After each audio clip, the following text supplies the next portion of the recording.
رات کے 12 بج چکے ہیں۔ ڈنمارک کے قلعے ایلسنور کی بلندوں والا فصیلوں پر ایک ایسی جما دینے والی سردی ہے جو سیدھی ہڈیوں میں اترتی محسوس ہوتی ہے۔ بالکل، ہڈیوں کو چیر دینے والی سردی۔ ہاں، اور تاریکی اتنی گھنی ہے کہ اپنا ہاتھ بھی سجھائی نہیں دیتا۔ ایک تنہا پہرے بار ہے وہاں، فرانسسکو۔ وہ اس پرہول سناٹے میں کھڑا لرز رہا ہے اور اپنے ساتھی سے کہتا ہے کہ میرا دل ایک انجانے خوف سے بیمار پڑ چکا ہے۔ اور دیکھیں، یہ محض موسم کی سختی کا بیان نہیں ہے، یہ ایک گہری اور کالی حقیقت کا اعلان ہے کہ ریاست ڈنمارک کے اندر کچھ انتہائی بھیانک پنپ رہا ہے۔ ہاں، کچھ غیر فطری۔ اور پھر اسی تاریک دھندلی فصیل پر اچانک پرانے بادشاہ کا بھوت نمودار ہوتا ہے۔ یہ آغاز ہی انسان کو پوری طرح جکڑ لیتا ہے۔ اس گہرے مطالعے میں آج ہم ولیم شیکسپیئر کے اس عظیم ترین شاہکار یعنی ہیملٹ کے انہی تاریک رازوں کی تہوں میں اترنے والے ہیں۔ بالکل، اور ہمارے پاس جو بنیادی ماخذ ہے وہ جان ہنری لیونگسٹن لوز کی 1914 کی شاندار تحقیق اور ان کے تفصیلی نوٹس ہیں۔ ان نوٹس کی روشنی میں ہمارا مقصد محض ایک پرانی کہانی سنانا نہیں ہے، ہم انسانی روح کی ان گہری کھائیوں کا سفر کر رہے ہیں جہاں انتقام کی آگ سلگتی ہے اور جہاں حد سے زیادہ سوچنے کی بیماری انسان کو دیمک کی طرح چاٹتی ہے۔ انسانی فطرت کے وہ راز جو آج بھی ہمیں خوفزدہ کرتے ہیں۔ اچھا، اس ڈرامے کی اصل ہیبت کو محسوس کرنے کے لیے ہمیں وقت کے پہیے کو تھوڑا پیچھے گھمانا ہوگا، 1585 کے لندن میں جانا ہوگا۔ ہاں، لوز اپنے نوٹس میں اس دور کی کمال منظر کشی کرتے ہیں۔ لندن شہر کی کل آبادی اس وقت بمشکل 1 سے 2 لاکھ کے درمیان تھی۔ لیکن یہ شہر نشاط و ثانیہ کے عروج پر تھا، دنیا کو نئے سرے سے دریافت کیا جا رہا تھا۔ ذرا گلوب تھیٹر کے اس منظر کو ذہن میں لائیں، ایک ایسی عمارت جس کی کوئی چھت نہیں، اور لکڑی کا وہ سٹیج جو تماشائیوں کے بالکل درمیان ایک جزیرے کی طرح ابھرا ہوا ہے۔ بالکل، دیکھنے والوں کے چہروں کا ایک بے پناہ سمندر اداکاروں کو 3 اطراف سے گھیرے ہوئے ہیں۔ اس جسمانی قربت کا تصور کریں تو واقعی رونگٹے کھڑے ہو جاتے ہیں۔ آج کل تو ہم اسکرینز کے پیچھے محفوظ بیٹھے ہوتے ہیں، لیکن گلوب تھیٹر میں تماشائی اور اداکار کے درمیان بس چند قدم کا فاصلہ تھا۔ جب وہ ہیبت ناک بھوت سٹیج پر قدم رکھتا تھا تو تماشائی اس کی آہٹ سن سکتے تھے، اس کی موجودگی کی سردی محسوس کر سکتے تھے۔ لوز بتاتے ہیں کہ یہ قربت ڈرامے میں ایک عجیب اور شدید تناؤ پیدا کرتی تھی۔ ہر جذبہ اور ہر ہچکچاہٹ سیدھی دیکھنے والے کے دل پر دستک دیتی تھی۔ اور اسی تناؤ کے عروج پر وہ منظر آتا ہے جب ایلسنور کی فصیلوں پر بھوت بالآخر نوجوان ہیملٹ سے تنہائی میں ہم کلام ہوتا ہے۔ ایک طوفان برپا ہونے والا ہوتا ہے وہاں۔ ہاں، ایک طوفان جیسی سنجیدگی کے ساتھ بھوت ہیملٹ کو ایک ایسا سچ بتاتا ہے جو اس کی دنیا کو ہمیشہ کے لیے تاریک کر دیتا ہے۔ بھوت کہتا ہے کہ اپنے باپ کے اس ظالمانہ اور غیر فطری قتل کا بدلہ لو۔ اور پھر وہ لرزہ خیز انکشاف۔ ہاں، وہ کہتا ہے کہ جس سانپ نے باغ میں تمہارے باپ کو ڈسا تھا وہ کوئی اور نہیں بلکہ اس وقت تمہارے باپ کا تاج پہنے بیٹھا ہے۔ مطلب یہ انکشاف ایک نوجوان کے ذہن پر بجلی بن کر گرتا ہے۔ قاتل کوئی بیرونی دشمن نہیں تھا بلکہ اس کا اپنا سگا چچا کلاڈیس ہے۔ ہیملٹ کے لیے یہ دنیا پہلے ہی ایک غیر تراشیدہ باغ بن چکی تھی، ایک ان ویڈڈ گارڈن جہاں صرف زہریلی بوٹیاں اگائی تھیں۔ وہ اپنی ماں کی جلد بازی میں کی گئی دوسری شادی سے پہلے ہی شدید ذہنی اذیت کا شکار تھا۔ جب ہم اس کی جگہ خود کو رکھتے ہیں تو دل خون کے آنسو روتا ہے۔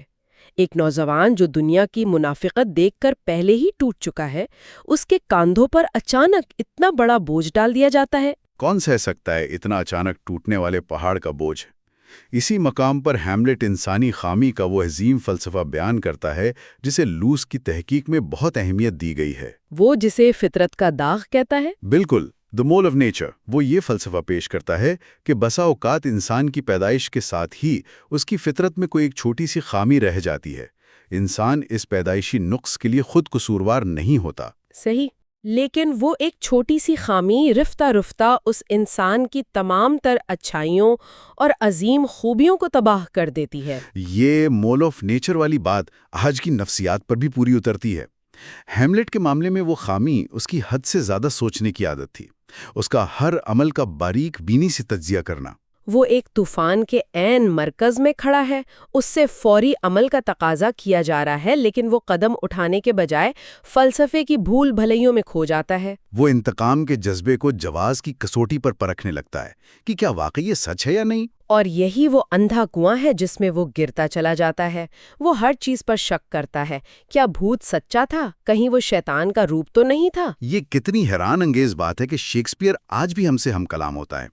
سننے والوں کے لیے ایک پیغام: اگر دنیا کے اس عظیم ترین ادب کے اس گہرے مطالعے سے لطف اندوز ہو رہے ہیں تو ناؤ یو نو کو ضرور سبسکرائب کریں اور کامنٹس میں بتائیں کہ ہمیں اگلا کون سا کلاسک یا شاہکار پڑھانا چاہیے۔ اس عظیم الشان المیے کا سفر جب آگے بڑھتا ہے تو ہم دیکھتے ہیں کہ ڈرامے کی اصل شدت صرف قتل کے ارادوں میں پوشیدہ نہیں ہے۔ اس کا اصل درد ان انتہائی افسردہ اور اداس لمحات میں ہے جہاں دکھ اپنی انتہا کو چھوتا ہے۔ واقعی وہ لمحات بہت بھاری ہیں۔ جب ہیملٹ اپنی مشہور زمانہ خود کنامی ٹو بی اور ناٹ ٹو بی کی طرف آتا ہے تو لہجہ خود بخود سوگوار ہو جاتا ہے۔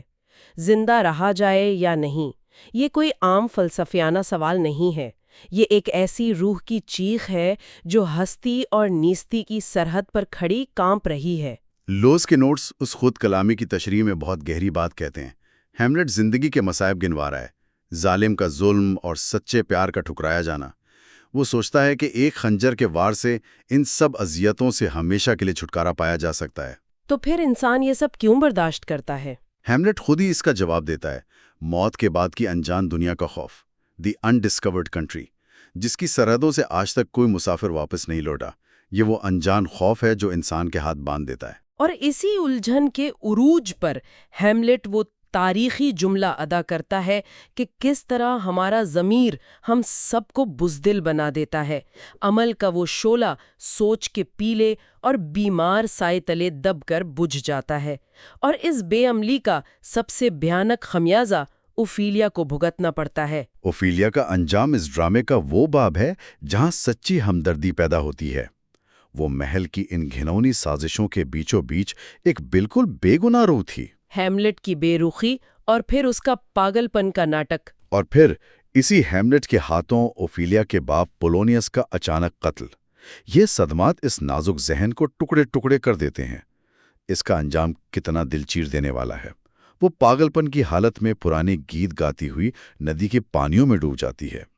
طاقتور لوگوں کے اس خونی کھیل میں سب سے پہلی قربانی اسی معصومیت کی ہوتی ہے۔ اوفیلیا کی اس دردناک موت کے فوراً بعد شیکسپیئر ہمیں ایک ایسے منظر میں لے جاتا ہے جو جذبات کو ایک زوردار جھٹکا دیتا ہے۔ قبر کھودنے والوں کا منظر، ہڈیوں اور کھوپڑیوں کے درمیان شیکسپیئر عجیب اور چبھتا ہوا تلخ مزہ پیدا کرتا ہے۔ ہاں، لوز کی تحقیق خاص طور پر اس منظر کی نشاندہی کرتی ہے۔ وہ دو قبر کھودنے والے اوفیلیا کی موت پر بحث کر رہے ہوتے ہیں۔ وہ قانون اور منطق کا مذاق اڑاتے ہیں، لفظ ایرگو کو بگاڑ کر آرگو کہتے ہیں، اور احمقانہ بحث کرتے ہیں کہ کیا اوفیلیا نے پانی کی طرف جا کر خودکشی کی یا پانی نے آ کر اسے ڈبو دیا۔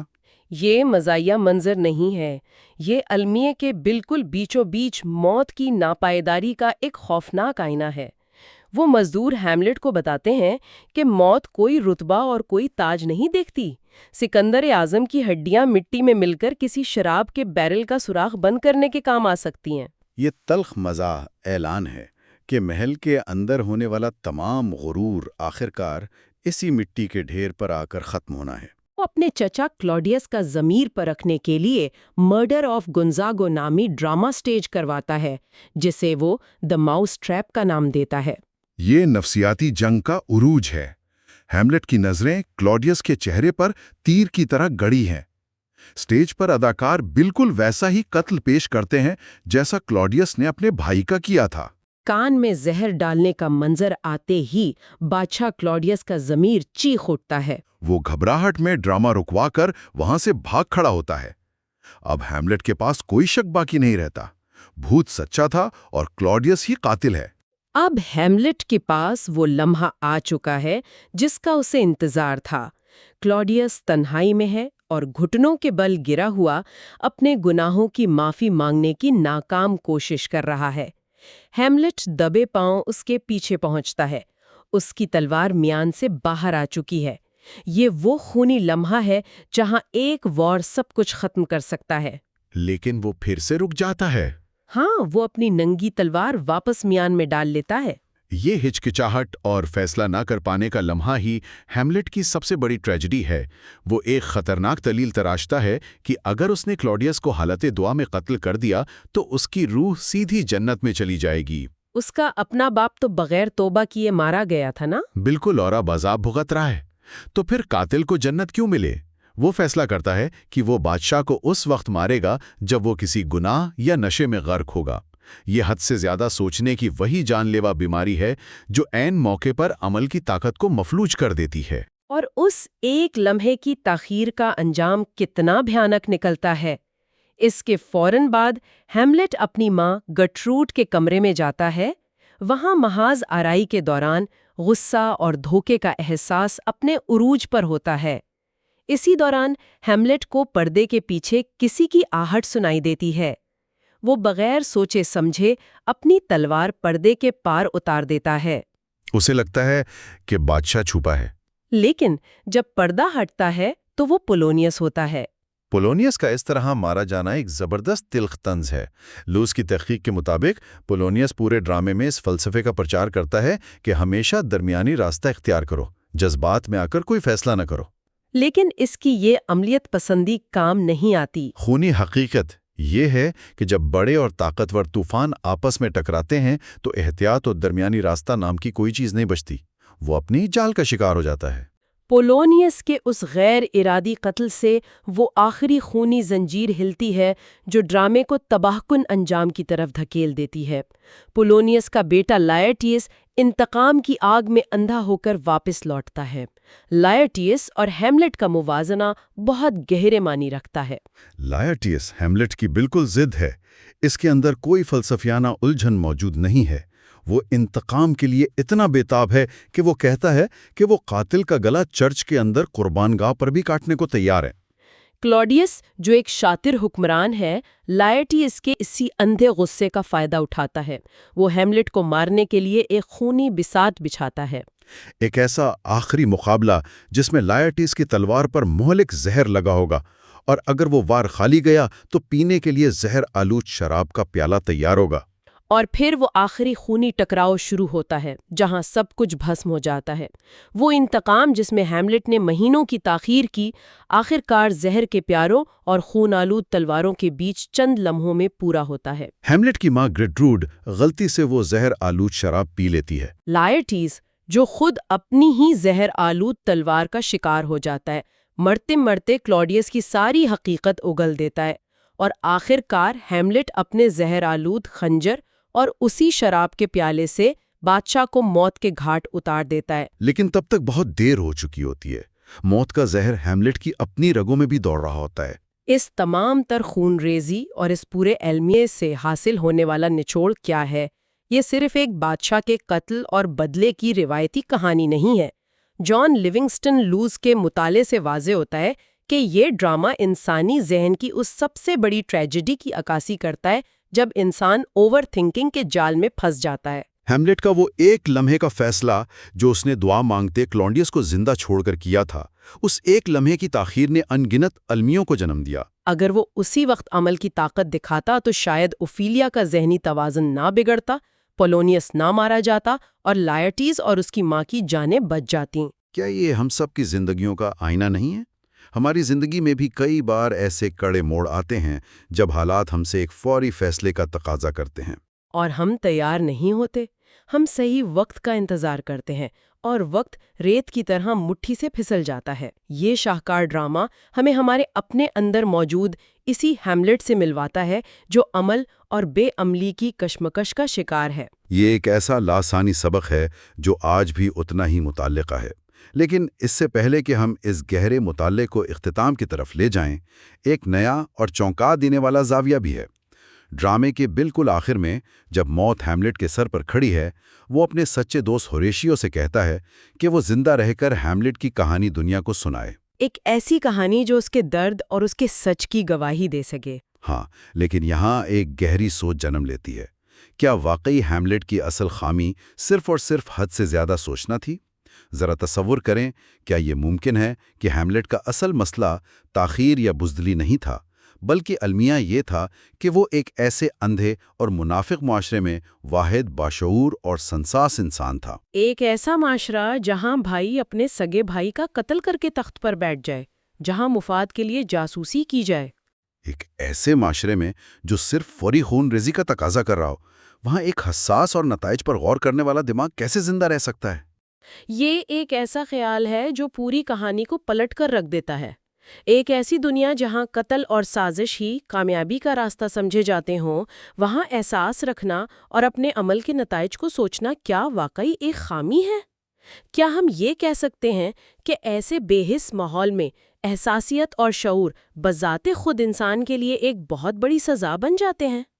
ہم سننے والوں کو اسی گہری سوچ اور اسی چبھتے ہوئے سوال کے ساتھ چھوڑے جاتے ہیں تاکہ وہ خود اپنے اندر اور اپنے ارد گرد کے معاشرے میں جھانک کر اس کا جواب تلاش کر سکیں۔